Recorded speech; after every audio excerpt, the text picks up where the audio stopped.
From the field to the film room to the war room, we've got you covered every step of the way as the road to the draft starts right now on BGN Radio. What's up, everybody? Welcome to another episode of the BGN Draft Show. Today, we are doing a full first-round mock draft, playing out a scenario that might happen on draft night. It's an interesting way to talk about prospects, to talk about the way some teams' needs have been addressed in free agency, and just to give our 2 cents on what teams should do on draft night. I am joined, as always, by Dives. Give him a follow on Twitter at Mr. Crockpot. Be sure you check out his podcast, Party on Broad. I know he's had Mark Schofield, a familiar name to many of you guys, on for some draft episodes. Dives, how are you doing this evening? You're muted. Doing great, man. Eating a giant jar of jelly beans and talking NFL draft. What more can you ask for? Ooh, what kind of jelly beans? This is important. They're mixed. Have you ever had the sweet tart jelly beans? No. Oh, you got to try those out. Those things, I will down a bag of those in like a day. They're dangerous. I can't bring them into my house anymore. It's bad. Best jelly beans ever. All right. I'm also joined by my co-host on Chalk Talk. You can also check out his radio show, the Tough Cover Radio Show for Fox PHL The Gambler. It is a Mark Henry Jr. Give him a follow on Twitter at Mark Henry Jr. _. Mark, do you have any jelly bean hot takes for us tonight? Not a jelly bean guy. I'm a Welch's fruit snack guy. Big Welch's fruit snack guy. No free ads, but I got Gusher sitting next to me, actually. Now I feel left out. I don't have any. I've got a bottle of water, and that's it. You guys didn't tell me we were eating during the mock draft. That's what happens when you have kids and Easter parties and just so much candy. That's the worst thing ever that you could put in your body. But someone's got to eat it. Yeah, that's true. I have been sniping the caramel and peanut butter M&Ms out of my kids' Easter baskets all day because they got so much candy they'll never notice. I've got a little brother who's much younger than me, and he's not much of a candy guy. He's never been much of a candy guy. And I think it was last year, 2 years ago, where he got this huge bag of Halloween candy. He ate like none of it. I think I put on like 10 pounds just eating his Halloween candy. Yeah, it is a danger, for sure, a danger of parenting. So, all right. Well, we are going to dive into this mock draft. We're going to be using the Drafts Network's mock draft simulator, which honestly really isn't important because we're going to be making all the picks. So the algorithm doesn't matter that much, but that's where we're at. So I'm going to throw it up on the screen here. If you guys are watching on YouTube, if you're listening, this will be up on YouTube, but we'll also talk through all of the picks. And we have the picks divided up here. Mark, I'm going to let you tell us who's up because I've got too many tabs pulled up. So who is up at number 1 for the Panthers? That's going to be me. And this one is pretty easy. One of the easier picks that I'll make. I won't have to think too hard about this one as I scramble and try to pull up my notes. But I have quarterback Bryce Young from Alabama is the number 1 pick. And I'm actually I'm not that passionate about this. It's a radio topic that I'm the draft guy at The Gambler, so they always bring these topics up to me. And Sean Brace is of the opinion that you can't take anyone but Bryce Young at number 1. And while I agree with them that Bryce Young is the guy I would take at number 1, if they came out and fell in love with CJ Stroud, or if they came out and they fell in love and fell head over heels with the potential of Anthony Richardson, I wouldn't get too upset and I wouldn't call them an idiot. I wouldn't, say anything crazy. I'd say, you know what? They see something and they're going with their evaluation. I think that all 3 quarterback prospects have their merit, but I think Bryce Young has special processing ability. I think he's got Tua's processing ability while having Kyler Murray's athleticism, which I think that could be a really, really dangerous tool at the next level. I think he also isn't as aloof as Kyler Murray. I think he's a team leader. He's a guy who's got incredible footwork in the pocket. Obviously, he's an absolute anomaly size-wise. But go and watch some of those games against Georgia. So go and watch, especially 2 years ago in the SEC Championship against Jordan Davis, Devontae Wyatt, Jalen Carter, all those guys in the defensive line, Nolan Smith, all those guys, linebackers, Chris Smith, the safety, Keely Ringo at corner. I think there was another corner who got drafted from Georgia last year. Plenty of NFL guys who he just torched 2 years ago. And this year, he still had an incredible year. Maybe he wasn't as good as people hoped, or maybe he took a drop back stat-wise a little bit. But go look at his talent around him. He was not throwing to great receivers this year like he had in years prior. So Bryce Young is my number one guy. I understand some concerns about him, but he did do this at his size at the highest level at Alabama. So that's always something that's going to quell my concerns a little bit. So Bryce Young's my pick at 1-1. All right, and I believe that puts Dibes on the clock at number 2 for the Texans. Real quick, because I think it's an interesting topic. Is he the right pick for you guys at 1-1? I know we did our quarterback rankings a long time ago, but where are you guys at? Bryce Young's my number 1 as well. By a pretty good margin. If I am making the pick, Anthony Richardson's the pick. Whew. He is not my number 1 QB in my rankings because I don't think he's the best player right now. But I think all the quarterbacks have size, and so, all the quarterbacks have questions. So do you want to bet on the guy that's an outlier in terms of size, the guy that didn't show improvisational skills except in one game, or the most athletic guy to ever play the position? And that's a leading argument for sure. But I would have a hard time not taking Anthony Richardson. And I know that he's not as put together as Bryce Young or CJ Stroud, but the traits are irresistible.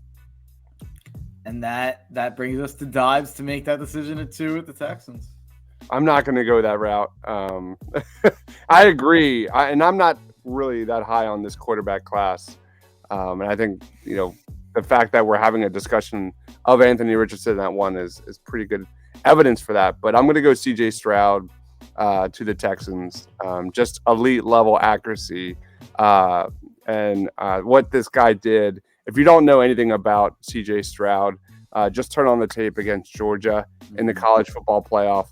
That's everything you'll need to know about this dude. Had an amazing combine, had an amazing pro day. CJ Stroud needs to improve throwing on the move, outside of the pocket, but is arguably the best passer in this draft. All right. I about panicked because it wouldn't let me pick him. But CJ Stroud is now a Texan.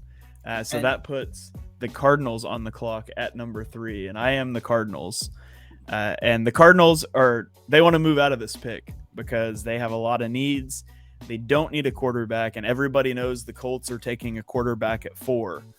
So specifically, I think some teams that would be interested in moving up are potentially the Raiders at 7, which is Mark. Also, the Titans at 11, which is also Mark. So, Mark, do either of those teams have some interest in moving up to number 3 to get a quarterback? They do, and Washington might at 16, who I also control. But I'm gonna turn around, and Jim Irsay's drunk on draft night, and he's like, "We gotta get our quarterback, man. This has been what a long, strange trip it's been. We need to go get our quarterback. Let's avoid."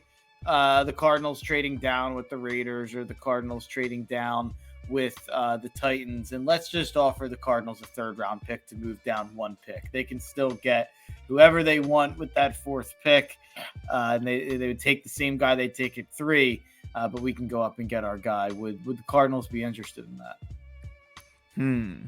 A 3rd-round pick? Yeah, probably. They'd probably do it, and then they'll probably try to trade it again, to be honest, if they got offered that. So yeah, you'd lose a little bit of leverage once the 3 quarterbacks are off the board. But I think that there's some value to the Cardinals of being like, hey, we just moved down a pick for absolutely, literally nothing.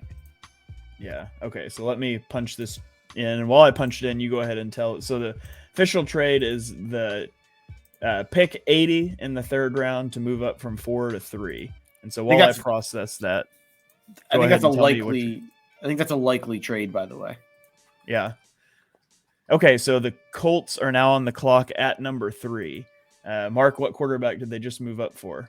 They moved up for Anthony Richardson. I mean, the Colts they've tried to put a Band-Aid on a cut that's way too big for a Band-Aid for way too long, which is their quarterback position. And we've talked about that for so long on Chalk Talk. And they tried Matt Ryan, they tried Carson Wentz, and they just have to go out and actually try to draft their quarterback for the future. I get it. Andrew Luck retired, but come on now. I think that it's time to move on. I think, Shane, you should, if you could tab over to team needs. It's a shame that it doesn't update with each team. With each pick, but it's Arizona's up. Yeah, I that was the end of my spiel.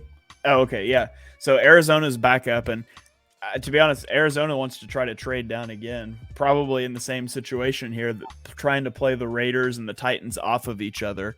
And Mark, you also mentioned the Commander. Yeah, the Commanders. I still get tripped up as many times as their name's been changed.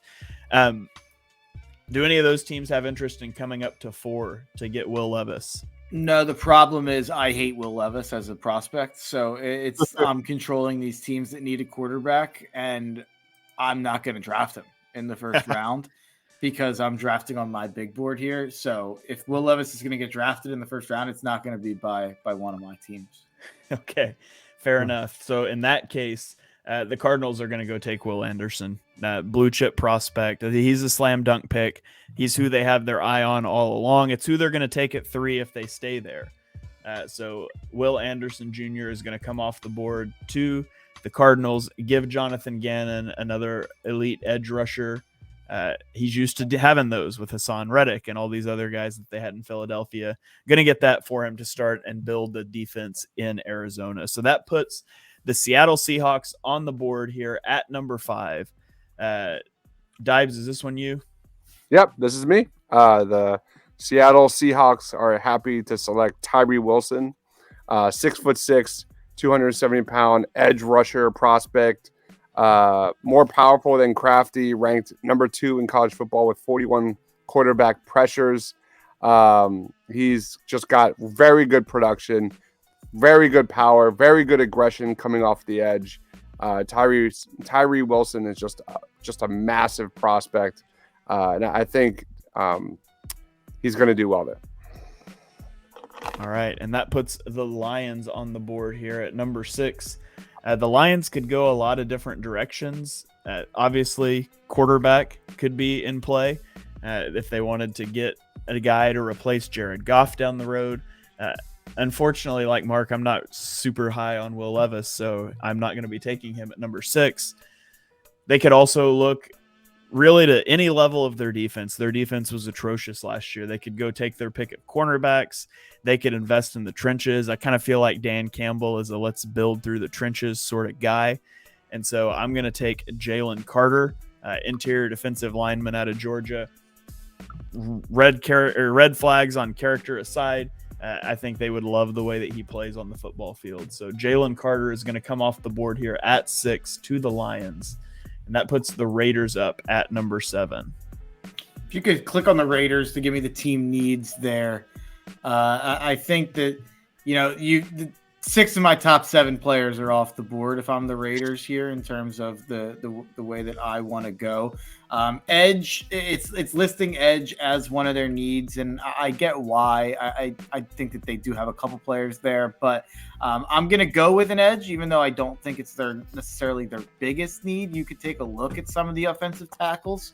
But I think Myles Murphy is the best player on the board. And it seems like he's starting to rise back up after a pretty good pro day performance and a really good RAS chart, even though, as me and Shane often talk about, some of those pro day things are kind of fake. But in this scenario, it's confirmation bias. Since I'm a Myles Murphy guy, I'm happy that he's rising back up the boards.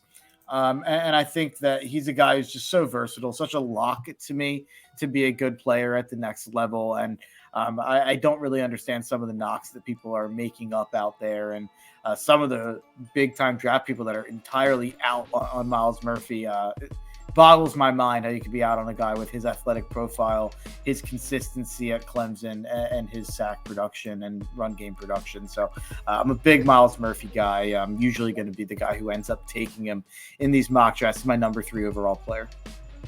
All right, and that puts Dibes on the clock at number 8 with the Falcons. Dibes, what are you thinking here for Atlanta?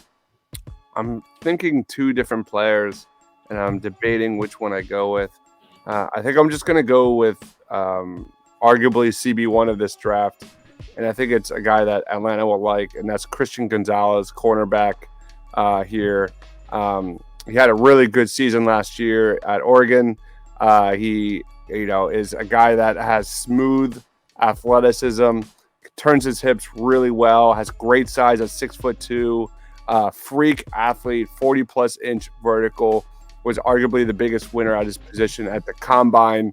You look at the needs for the Falcons, I think they brought in Jesse Bates, and now they bring in, Christian Gonzalez. That secondary just got a huge boost.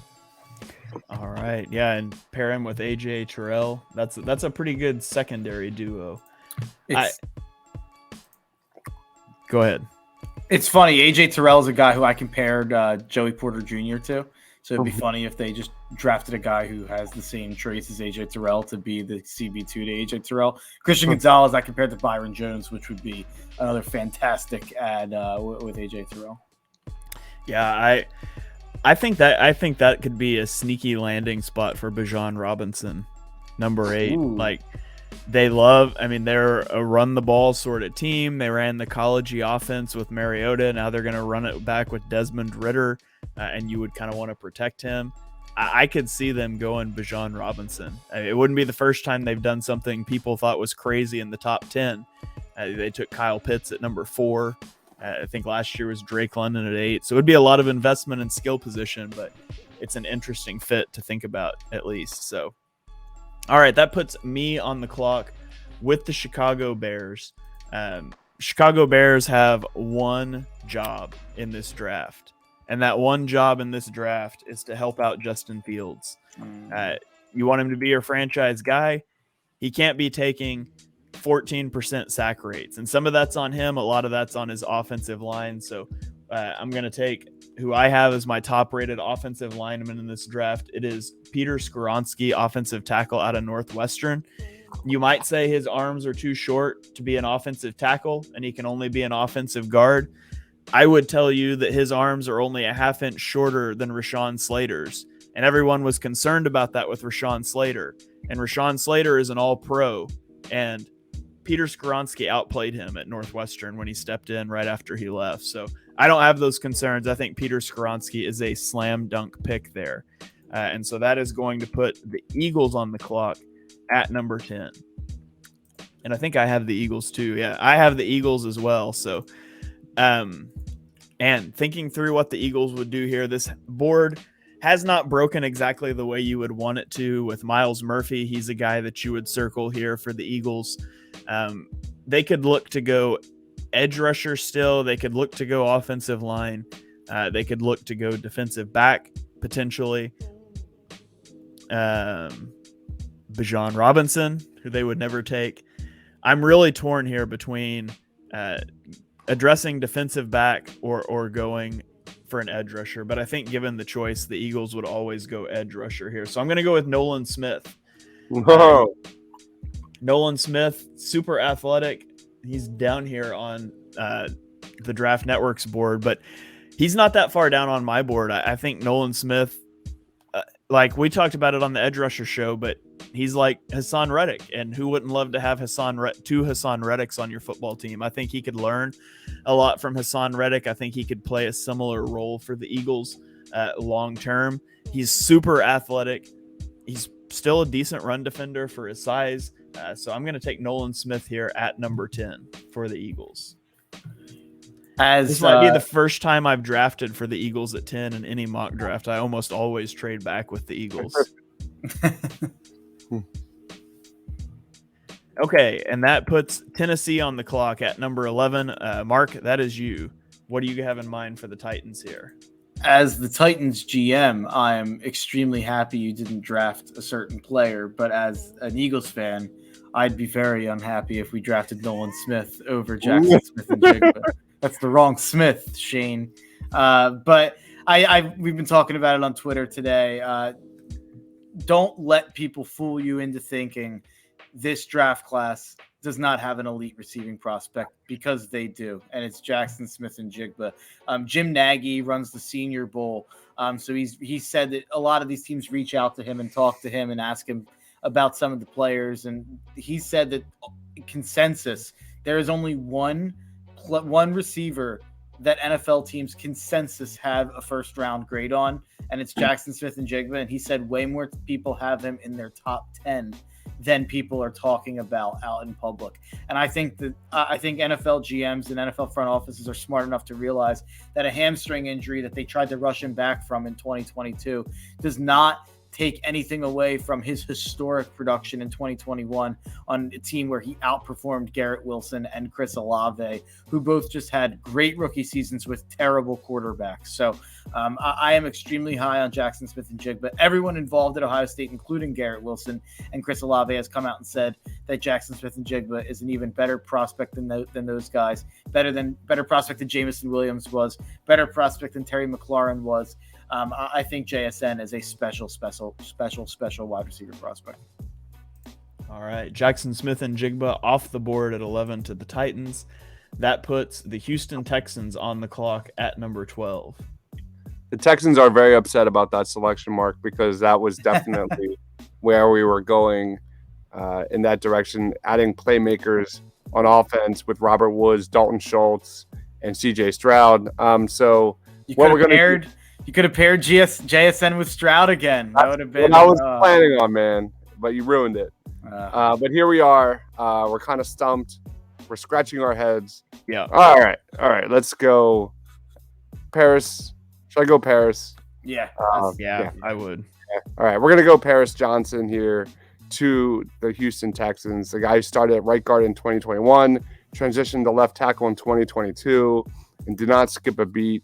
Explosive prospect, very flexible, is just got a high-end combo of size, strength, and athleticism, man. I think this guy can be a Pro Bowler. Paris Johnson. Let's continue. That's right. I love this guy. You know who the Texans' current right tackle is? Who? Titus Howard. That's the guy that the Texans panic traded up to get right after the Eagles leapfrogged them for Andre Dillard. Oh my God. All right, that puts the Jets on the clock at number 13. So the Jets, now, we don't know what's going to happen with the Aaron Rodgers saga. We assume Aaron Rodgers will, in fact, be a Jet.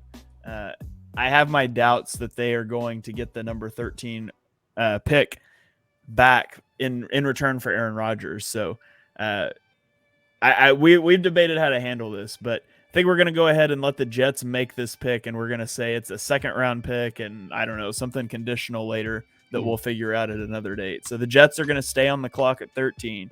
And, Mark, this is you making the selection for the Jets. We're assuming they have Aaron Rodgers here. What are you going to what are you going to give him to go with him? And the Jets are unhappy that Dives just took Paris Johnson there, because we would have taken him. And if you can't pair JSN with CJ Stroud, if you can't get him as college receiver, you can get him as college offensive tackle with Paris Johnson. So it's all Ohio State for the Texans. But I'm going to stick at that position. And even though I couldn't get one of the top two guys, I don't think there's a huge drop off to the third guy. So I'll take Broderick Jones, Aaron Rodgers. He's an older guy, so we got to protect him. 3 of the last 4 picks here, offensive tackles off the board. They're a little bit of a run there. He plays with a nasty mean streak, and I think the Jets can definitely use that. He's got a lot of Deion Dawkins. He is the comp that I actually really like is Andrew Thomas. He reminds me of the other Georgia tackle from a few years ago that went up in the draft. So I think there's a lot of similarities there. So Broderick Jones would fit right in as a starter on the Jets, in my opinion. All right, and that is going to put the New England Patriots on the clock at number 14. Dibes, you are controlling the Patriots. Channel your inner Bill Belichick here and draft some 4th-round guy in the first round.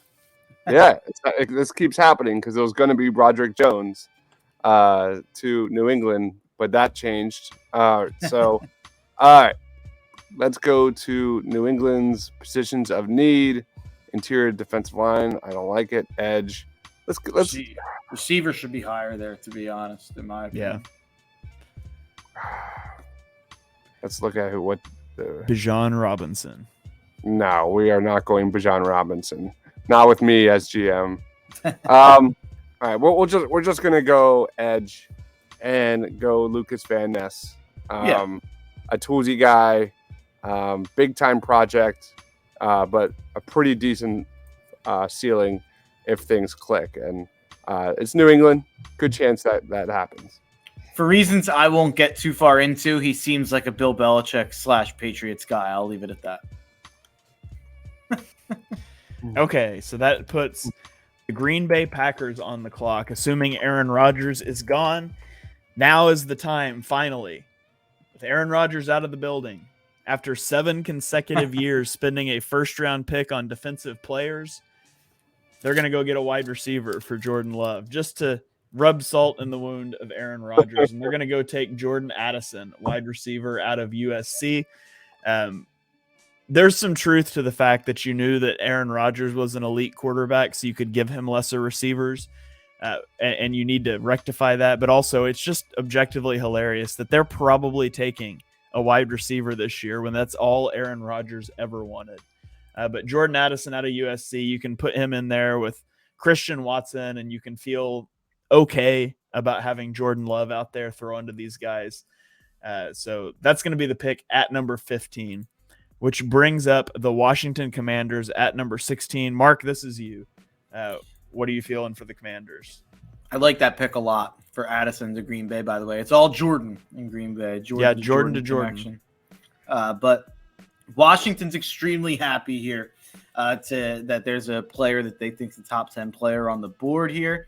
And they're going to corner. They're addressing their top need, and they're taking Joey Porter Jr. Joey Porter Jr., I think, is my personal number 1 DB prospect in this entire class. Just an elite athlete, 9'6", RAS, 6'2.5", freakishly long, Sauce Gardner-like arms.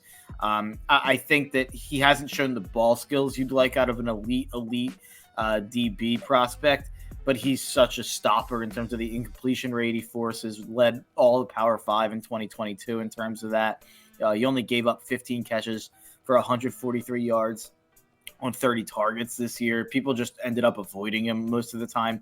He's a bit grabby, but he didn't really get flagged for it in college at all. So you don't know if it's, we said that a lot last year. I think we talked about a lot of different guys last year being grabby. A lot of them ended up being pretty productive and it not being an issue as a rookie. So I'm banking on it not being an issue for Porter at the next level.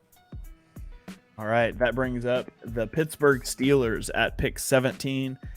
Dibes, this is you. Joey Porter Jr. sniped one pick before the Steelers. How do you feel about that? Not good. That was also on the top of the big board for the Steelers, but this is going to be the biggest home run swing of the first round right now. And offensive tackle is a huge need for Pittsburgh. And I'm going to go on my big board and just make the announcement. Dawand Jones to the Pittsburgh Steelers. He has been a high riser over the last couple of months. Massive size, 6'8", 359 pounds, 36-inch arms. Dominated at the Senior Bowl, especially in one-on-ones. He's only allowed 15 pressures the last 2 seasons. And his foot speed, which was supposed to be a negative, looked very, very good for a guy his size. So Dawand Jones, he's a project, but he's got all the measurables you're looking for at that right tackle spot. All right. That was also my highest rated offensive tackle left on the board. Huge need for the Steelers. I think that's a great pick. And that brings up the Detroit Lions, who already at pick 6 took Jalen Carter on the defensive side of the ball. They could look to go a couple different directions here. Another thing they would have liked to add is an edge rusher, but all the first round edge rushers are gone, at least off of my big board. But this is it. This is the place. The Will Levis slide stops here. The Detroit Lions are going to select Will Levis. They're going to bring him in and let him learn under the tutelage of Jared Goff and what could go wrong. But I just think that they need to make a move at quarterback. 6 is way too early, but with Levis falling to 18, they're going to make the bet on his traits, and they're going to hope that his turbulent situation in college is the result of his play in 2022. Not that he just stinks. So Will Levis to the Lions at pick 18. And that's going to put the Tampa Bay Buccaneers on the clock at 19. So the Tampa Bay Buccaneers are doing jumping jacks and celebrating in their war room. That I didn't think this would be a guy I'd ever draft in a mock with all of us on together, because I thought I was the lowest of the three. I have him as my CB3, but Devin Witherspoon at this point at 19 to address a secondary that has big time concerns for Tampa Bay, it makes a lot of sense. So I definitely like that pick here for Tampa a lot. He definitely plays with that dog in him. That a lot of higher Alexander in him, a lot of Darius Slay in him. That's definitely two guys who I could see him turning into at the next level, even though he does have some size concerns. All right. Yeah, I like that pick a lot. I was surprised that he continued to fall down the board here, but good selection there for the Buccaneers. That brings the Seahawks on the clock at number 20. Dives, that is you. What do you have in mind for the Seahawks? Can I look up their team needs real quick? They snagged Tyree Wilson at number 6 already. Yeah, he's number 20 on my big board, and we're picking at number 20. So let's just roll it. It is their number 2 need. I'm going to go Brian Brzee to the Seattle Seahawks. And just adding more size to that defensive line to pair with Tyree Wilson. Brian Brezee's numbers don't pop off the page, but he's a disruptive force when he's on the field, and that is a big question mark. But I think there's a guy who could thrive in a 4-3 or 3-4. Great strength, good power. I think this guy has a move set that translates immediately. But there are some question marks about his ability to stay on the football field, but I think he's just too much of a talent to pass up. All right, and that we skip past the number 21 pick that the Dolphins forfeited for tampering, trying to get Tom Brady. That's going to bring us to the Los Angeles Chargers at pick 22. Now, I am up for the Los Angeles Chargers, and man, the Chargers need wide receiver help. They need someone with speed on their roster.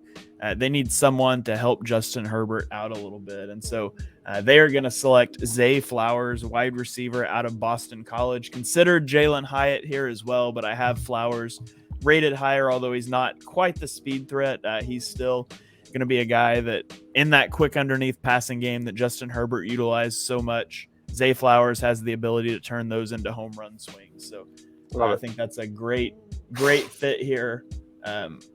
Love the fit. I think the Chargers would be thrilled if he were on the board.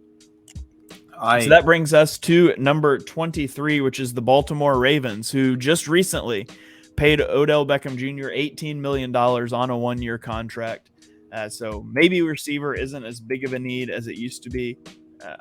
Maybe it still is, because Odell Beckham Jr. has left each of the last 2 seasons with an injury before skipping all of the last season. So who knows what you're going to get out of Odell Beckham Jr. But up here at number 23 is the Ravens. And Mark, that is you. What do you have in mind for the Ravens? I will say a hot take on the Odell contract. $5 million of those are incentives, and it's a 1-year deal. I'd almost rather give him that 1-year $18 million deal with incentives than give him like a 2-year $20 million deal and have anything on the hook next year.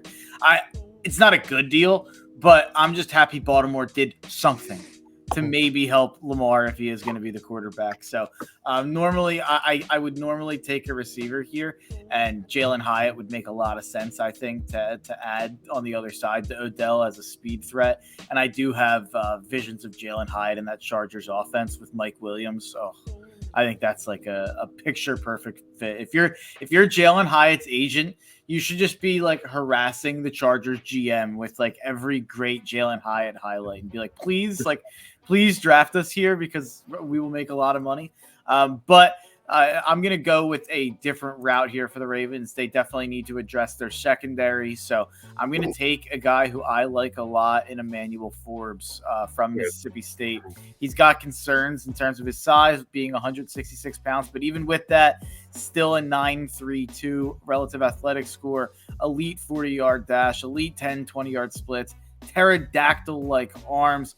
3-year full-time starter at the highest level of the SEC, 87.2 PFF grade in 2022, 44.9 passer rating against, elite ball skills, probably the best in this class. Over the course of his 3-year career, he came down with 13 picks. That's 4 more than the next closest Power 5 corner since 2020. He had 6 picks in 2022, made Will Levis look like an idiot on a terrible pick 6. I really like Emmanuel Forbes. I think there's a lot of Trevon Diggs, a lot of Marcus Peters in there, and the Ravens would be familiar with Marcus Peters. And I'm not saying he's sauce, but there are a lot of similarities in terms of him, in terms of his arm length, his dog mentality, and he was similarly dominant in his last year in college football. So I would not be surprised to see Emmanuel Forbes at the next level just immediately be a lockdown guy with tremendous ball skills. And what better place to do that than Baltimore? All right, so Emmanuel Forbes off the board to Baltimore. That puts the Vikings on the clock at pick 24. Dibes, that is you. What are you feeling for the Vikings?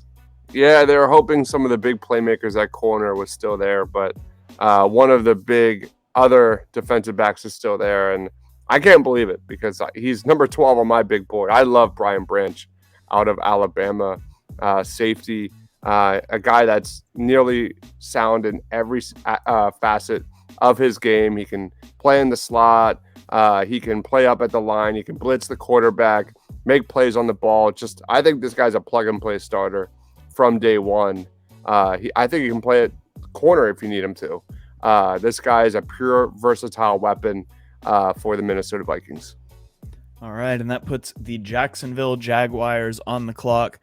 The Jaguars have a huge need at tight end, and all of the tight ends are still on the board. As much as I would love to go with Darnell Washington, who I absolutely love, they took the big swing on the athletic guy in the first round last year in Travon Walker. They want the more sure thing this time around. So they're going to take Michael Mayer, the tight end, out of Notre Dame. Higher floor, much higher floor than Darnell Washington. They just need consistent reliability for Trevor Lawrence. Trevor Lawrence is a good enough quarterback. He just needs reliable options, and Michael Mayer is going to give them that in spades. So Michael Mayer at 25 to the Jaguars. That puts the New York Giants on the clock at 26, a place that I really love for Brian Branch, by the way. I think the absolute floor for Brian Branch is the New York Giants. I don't think he would make it past. But, Mark, you are up. Brian Branch is not there. What are you thinking for the Giants? For a playoff team, there's surprisingly a lot of ways you could go with the Giants. Like receiver, they've got 6 receivers. I don't know how many of them are top 30 in the NFL. Like, they're all top 60. Like, they have a lot of decent receivers. They have a lot of names, but they don't have real playmakers. So you could definitely go receiver. I'm staring at 2 as options, but I'm not going to go that route. You could definitely go corner. You could definitely go safety. But I'm actually going to go with an interior offensive lineman, which is probably the most boring option. So the dumb Giants fans will probably be all upset about it. But O'Cyrus Torrence is a really just rock solid prospect, and he absolutely fits a need there for New York. So Cyrus Torrence, one of the safer players in the entire draft. I think he's a Brandon Brooks 2.0. So that's high praise from me. So I think O'Cyrus Torrence, if he was an offensive tackle instead of an offensive guard, we'd be talking about him as the best offensive line prospect in the class. All right, that's a good pick. It puts the Dallas Cowboys on the clock at 27. Dibes, you are the Cowboys. I don't know how that makes you feel, but what kicker are the Cowboys picking here at number 27? I feel like the Cowboys would sprint to the podium to take Bijan Robinson. I was just about to say that. Let's do it. Let's give him Bijan Robinson to Dallas. Buffalo. This draft. And I don't know why I told you that, because that's who I was about to take. So now I got to refigure everything for Buffalo, because Buffalo would also love Bijan Robinson. Man, I gotta recalibrate now. But yeah, I mean, you move on from Ezekiel Elliott and then immediately to plug in a guy that's better than Ezekiel Elliott, in my opinion. I think that's a slam dunk pick for them. For the Bills, I mean, running backs, honestly, not like the hugest need. It'd be nice if they could run the ball. So they were taking some things off of Josh Allen's plate there.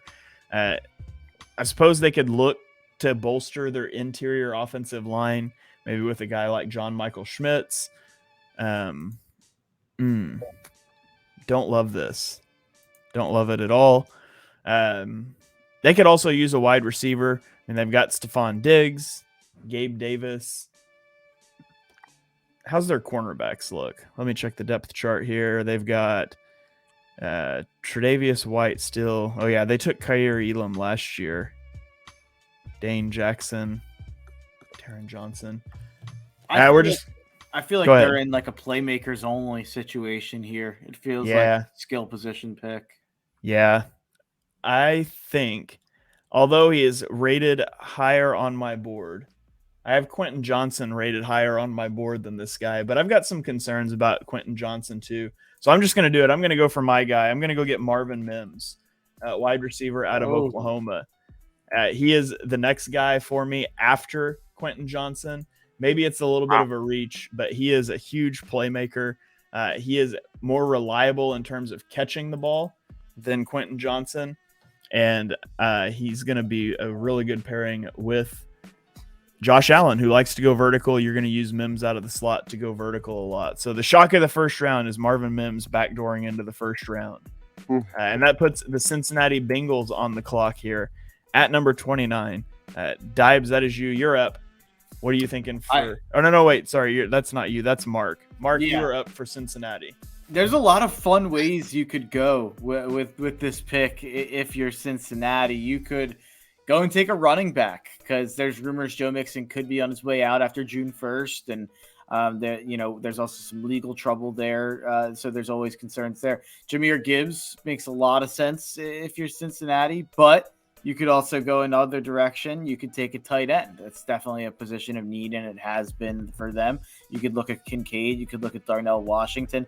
Kincaid's probably the safe option there. Washington, probably the home run swing option that if you're the Bengals and you're trying to compete, maybe that's not the way you should go. Kincaid makes probably a lot of sense. I think Gibbs and Kincaid would both be good picks. You could also go with the corner. I'm not going to do that. I'm going to go with the safety. So this is a little bit of a reach, but I think it's down at like 50, 51. I'm going to go with Antonio Johnson, who I think is just a guy who can play right away. And he's a guy who I've really fallen in love with throughout this draft process, and I don't think he's getting talked about nearly enough. I was pretty by far the highest out of us three on Antonio Johnson when we did our DB rankings. He reminds me a lot of Jesse Bates. He's a pretty exact athletic and size comp to Jesse Bates. Really good PFF grades. He played at the highest level in the SEC in college. I think he's got the size and traits to be a true safety, but he can play nickel corner. He can even play some dime linebacker. Great against the run, great in the passing game. I really, really like Antonio Johnson, and I feel like you don't hear about him at all.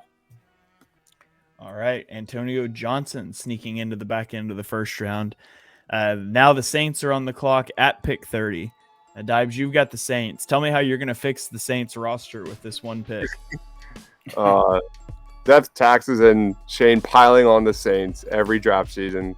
This is what we do. Don't worry. They'll trade it to the Eagles. Don't worry about it. You look at the Saints. They lost edge rusher Caden Ellis, Marcus Davenport. We're looking at defensive line at this position right here. And the guy I've circled on my big board at this selection is B.J. Ojulari. No one in the SEC had a better pass rush win rate than this guy, even with missing some games due to injuries. A bit undersized, and he struggles against the run, but he's got elite speed, elite dip as a pass rusher. And I think that just adding more talent, young talent, to the Saints defensive line makes a ton of sense right here. All right, and that puts the Eagles back on the clock at pick 31. No pressure. No pressure here, but the Eagles are going to trade out. No. I think they honestly will, but I'm not going to do that because I don't get to make the pick for a second rounder, so that's boring. So here at pick 31, they got an edge rusher early on. I think they could look for a playmaker here. You could maybe look at a guy like Quentin Johnson who's falling. Give Eagles fans PTSD seeing a TCU wide receiver. But really, I think the bigger need here especially in the first round, because I think there's some wide receiver threes you could get later, is to go get a cornerback. Even though the Eagles brought back Darius Slay and James Bradbury, they are remarkably thin at the corner position. If either one of those guys goes down, and they're both going to be on the wrong side of 30, it's going to happen at some point. You couple in with that, you've got Avonte Maddox in the slot, who is notoriously banged up. And so the Eagles are going to select Cam Smith, cornerback out of South Carolina. He played out wide in 2021, but in 2022, he took almost 200 snaps in the slot. So he's got some slot versatility. He is a ball hawk. 22 of his 94 career targets were intercepted or broken up. And so he's willing to come down and play the run, which means you could bump him into the slot in a Maddox injury situation. It also potentially would give you some versatility if you had in an emergency situation, you needed to bump Avonte Maddox to safety due to injuries or something like that. So Cam Smith is going to be the pick here for the Eagles at 31. And that puts the Kansas City Chiefs on the clock at 32 to close out the first round. Mark, you are up, and I already know who you're going to take. Yeah, you guys remember? Wait, I'm interested to hear who you think I'm going to. What position am I going to take? Wide receiver. Yeah, you're correct. You guys remember what happened last time Patrick Mahomes had a fast guy wide receiver? It was pretty good. They traded him. His name was Tyreek Hill, and their opinion was we could pretty easily replace him in the draft at a cost. So let's trade Tyreek Hill. Jalen Hyatt's pretty darn fast. So I think he makes a lot of sense for Kansas City. I think that's like one of my dream pairings. There's Jalen Hyatt to Kansas City or the Chargers or maybe Dallas if you're outside of the Philadelphia area.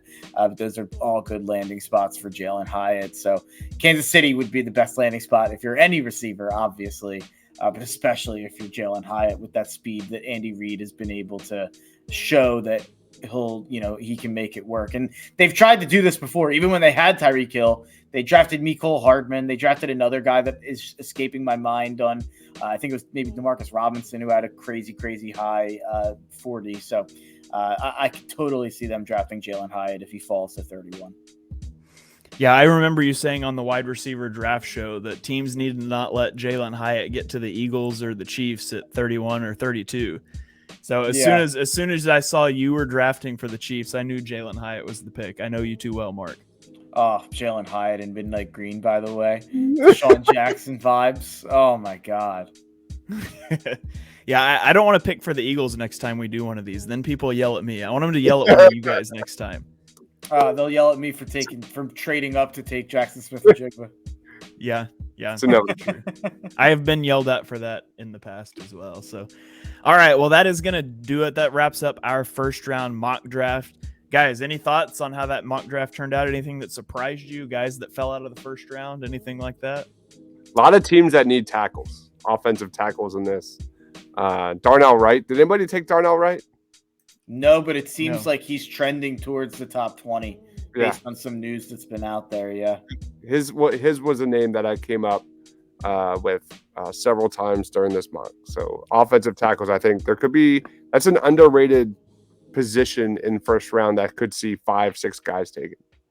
I really like BJ Ojulari sliding into the end of the first round. It seems like he's rising quite a bit. I do think he's going to end up going day one as well. Yeah, I was shocked that the Draft Network has Derek Hall ranked like 21st. That's a side thing. I'm really high on Derek Hall, but I know you guys aren't quite as high there. The thing that struck out to me is how many teams need receiver and how few receivers there are. It feels like. So that's going to be an interesting thing. I think we could see JSN get pushed way up the board because of the fact that there's not a lot of other guys. You could see Zay Flowers, Josh Downs, Jalen Hyatt, Quentin Johnston, all these guys get pushed up. Here, Quentin Johnston fell because I don't think any of us are fully sold on QJ, but there's definitely people out there who will be higher on him than we are, I'm sure, because of the physical traits. Yeah, and that's the thing is it only takes one. And so when three of us are controlling all the teams, it's easy for some of those guys that none of us like to fall. But I would be shocked if Quentin Johnston fell out of the first round on draft night. Just like you said, there's a shortage of wide receivers, and he's one of the very few tall receivers as well. Yeah. It's a lot of slot guys. So Yep. be interesting to see how all that plays out. But that's going to do it here for our first round mock draft. Just another scenario of how things could play out on draft night. Of course, we will be back next week to break down our final position group. It is the linebackers. We'll be breaking down our top 8, 6. I don't know. We haven't figured that out yet. Our top linebackers for the class. Spoiler alert, it's not the greatest class, but it is a position the Eagles have need. So we'll try to get you all the information you need on those guys. And then we will be back the following week prior to the draft to do a My Guys show where we go back and talk about some of our favorite guys from this class. Some guys we're higher on than consensus. Maybe some guys we're lower on than consensus. Some anti-My Guys, I guess. But all of that stuff. And then obviously the draft will be here before we know it. And all of this work will instantly become outdated. But it's been a fun ride. We appreciate you guys for joining in on this. Be sure you give us a 5-star rating and review wherever you are listening to your podcast. It really helps the show get out there to other Eagles fans.